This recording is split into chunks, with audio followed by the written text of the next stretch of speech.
क्या वो अपने पूर्व कर्मों के अनुसार शरीर मिलेगा या माता पिता के कर्मों के अनुसार? अगर माता पिता के कर्मों के अनुसार उत्पन्न होगी तो क्या सावधानी रखें? कृपया मार्गदर्शन करें।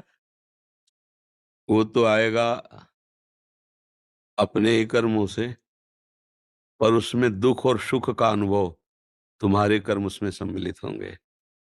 अगर आपने पूर्व में जो जीव पुत्र रूप में आ रहा है उसके साथ अभद्र कर्म किए हैं, तो आकर के जीवन भर आपको जलाएगा, आपको दुख देगा। और आपने भद्र माने मंगलमय कर्म किए हैं, तो जीव पुत्र बन के आएगा, तुम्हें सुख प्रदान करेगा। अब यदि इस समय भजन कर लो भगवान का, तो तुम उसके भी भाग्य को बदल सकते हो और अपने भी भाग्य को बदल सकते हो। ये भजन ही एक ऐसा कर्म है जो सब सुधार देता है। पिता भगवान का भजन करे तो अपने भाग्य और पुत्र के भी भाग्य को बदल कर जैसा चाहे वैसा कर सकता है। भावी मेट सके त्रिपुरारी। अगर भजन बल है तो फिर आनंद ही आनंद है, नहीं तो दोनों के कर्म संयोग से ही संयोग बनता है।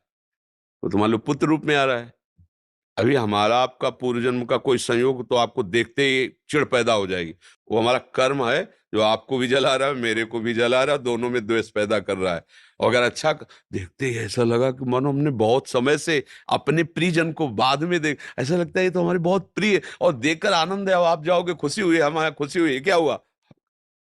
कर्म ही सबको दुख सुख देता है और कुछ नहीं। अगर कर्म को कोई मिटा सकता है तो भगवान का भजन मिटा सकता है दूसरा नहीं। खूब प्रभु का आश्रय लेकर के उनकी लीला गायन करो, नाम जप करो, सब ठीक हो जाएगा।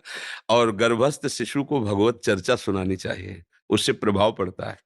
जैसे माँ गर्भवती है तो चाहिए कि स्वयं स्वाध्याय करे, या फिर परिवार के जन कथा कह रहे हो चुपचाप शांति से बैठ के सुने और नाम जप करे, तो गर्भस्थ शिशु पर उसका प्रभाव पड़ता है।